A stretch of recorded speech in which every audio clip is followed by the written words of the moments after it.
So this right here could be one of the dominoes that completely changes the modern landscape of the WNBA. And it is Kelsey Plum to the Los Angeles Sparks. And if you guys agree, subscribe. We're trying to get to 41,320 by the end of the day.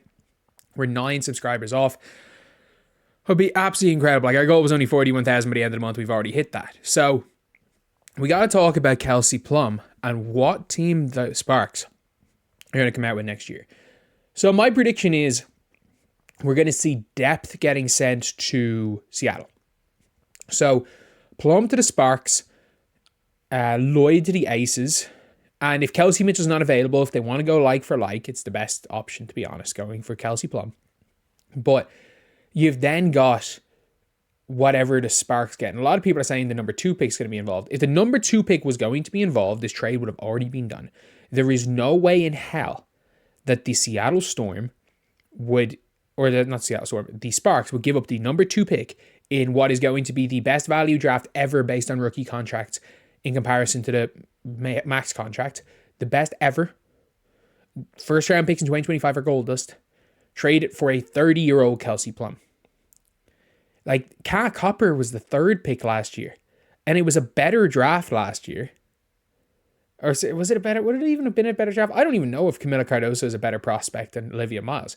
It was a similar level draft. And also, like, Jewel Lloyd is on 1 year of her deal after having one of the worst seasons. Like, you're not getting the number 2 pick for Jewel Lloyd.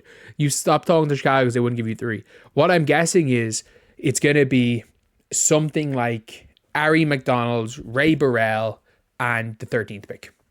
13th pick is basically a first round pick. It's going to be the 13th pick, and I think 2 of them. Maybe you throw in Lee Yuru too if you want a backup center. What it means is you've got cover from Mercedes Russell on Lee Yuru on basically a cheap deal. You've got Ray Burrell, who's on a really good value contract as well. So Ray Burrell goes in on a very nice value. She's your young player. She's going to come off the bench.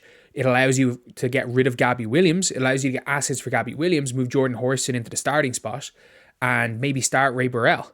So you're suddenly, or you can keep Gabby Williams now. If you've lost Jewel Lloyd, you can afford to keep Gabby Williams, and you can go with Gabby Williams and Horston and bank on one of them making that jump, bank on Horston making that jump and be able to shoot the ball at least at a moderately good level.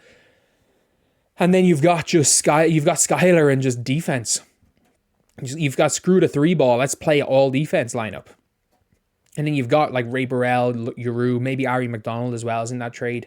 Having them off the bench. Get Sammy Wickham for a vet presence. We keep Vivian's and just try to get something then.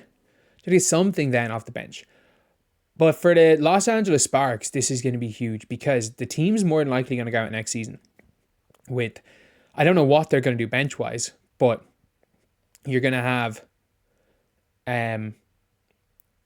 point guard, Olivia Miles, shooting guard, Kelsey Plum, small forward, you're going to have Rickea Jackson, power forward, Dearica Hamby, center, Cameron Brink. That is a 5 that maybe not next year, but soon could be super, super good. And if they're going for it, this puts Los Angeles back in the Satu sweepstakes. There is no player in the WNBA that Kurt Miller, the GM of the Dallas Wings, likes more than Dearica Hamby. Dearica for Satu. If Dearica Hamby is going to commit to playing with the Wings, it sorts out their power forward problem / center problem because Dearica can play as a smaller center. It sorts out that problem and it allows you to run a lineup. It allows you just I would honestly just trade one of Tiara McCowan or Kalani Brown. You can't have both of them on your roster. Just trade one of them. Trade Tiara McCowan.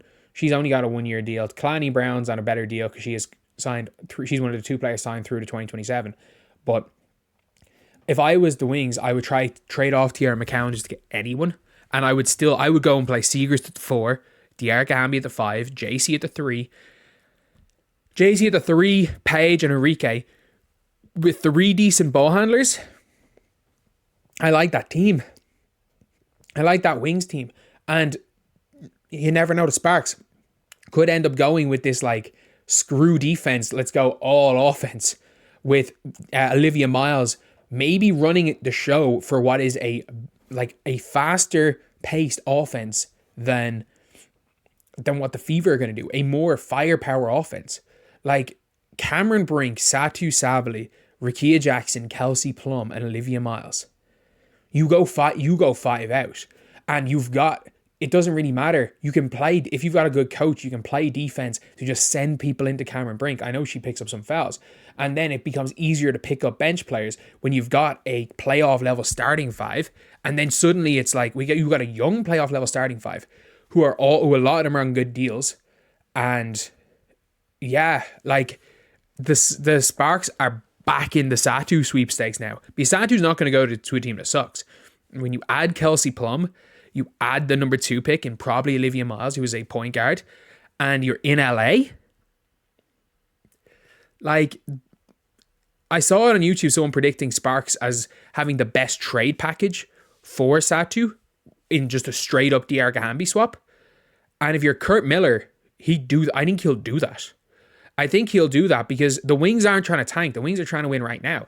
Diarca Hamby sorts their center position. You can put Maddie Siegrist there at the 4. You get off one of their two giants and get someone more mobile in.